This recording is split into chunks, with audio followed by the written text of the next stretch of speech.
to Monday. The Great Prophet Muhammad. Yang saya hormati bapak-bapak dan ibu-ibu serta teman-teman yang saya cintai, hari ini izinkan saya menyampaikan pidato dengan tema infak untuk masjid dan kesejahteraan umat. Mengapa infak penting? Teman-teman, pernahkah kalian berpikir bagaimana sebuah masjid bisa terus berdiri megah, bersih, dan nyaman untuk kita beribadah?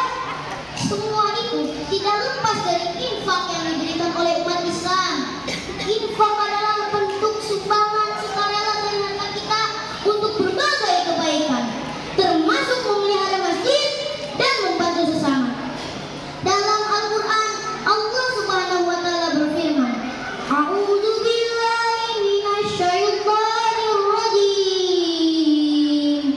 Wa anfiqu fi sabilillahi wa la tulqu bi aydikum ila tahlukah wa ahsinu innallaha yuhibbul muhsinin.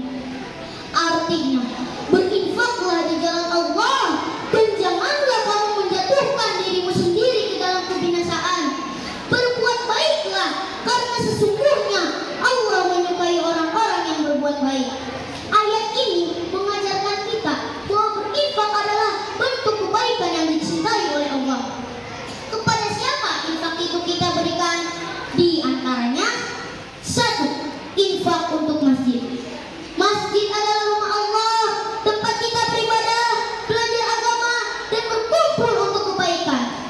Namun, masjid juga memerlukan biaya untuk perawatan, seperti membayar listrik, membeli peralatan kebersihan, dan mendukung berbagai kegiatan keagamaan. Oleh karena itu, infak kita sangat berarti bagi masjid.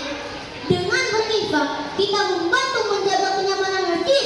Bayangkan, jika masjid tidak dirawat, tentu akan sulit bagi kita untuk sholat berjamaah, mendengarkan ceramah, atau membaca Al-Quran dengan tenang. 2. Infak untuk kesejahteraan umat. Selain untuk masjid, infak juga dapat digunakan untuk membantu sesama yang membutuhkan. Misalnya, memberi makan orang miskin, membantu korban bencana, atau mendukung pendidikan anak-anak yang kurang mampu. Dengan berinfak, kita ikut meringankan beban mereka dan memberikan harapan baru bagi kehidupan mereka.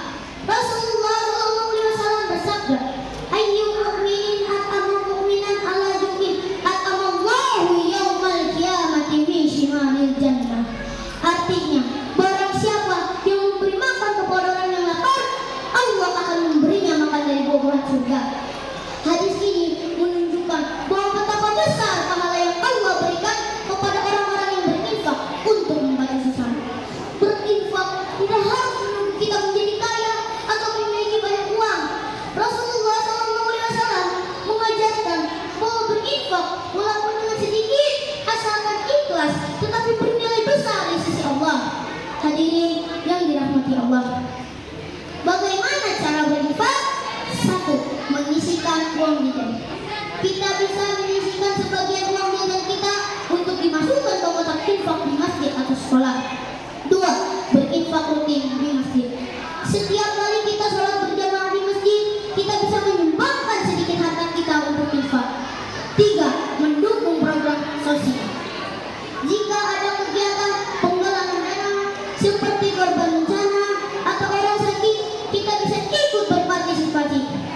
Hadirin yang dirahmati Allah, apa manfaatnya infak? 1. Bagi masjid. Infak membantu masjid tetap terawat dan menjadi tempat yang nyaman untuk beribadah. 2. Bagi umat. Infak membantu orang-orang yang membutuhkan dan meningkatkan kesejahteraan mereka. 3. Bagi diri sendiri. Infak membuat hati kita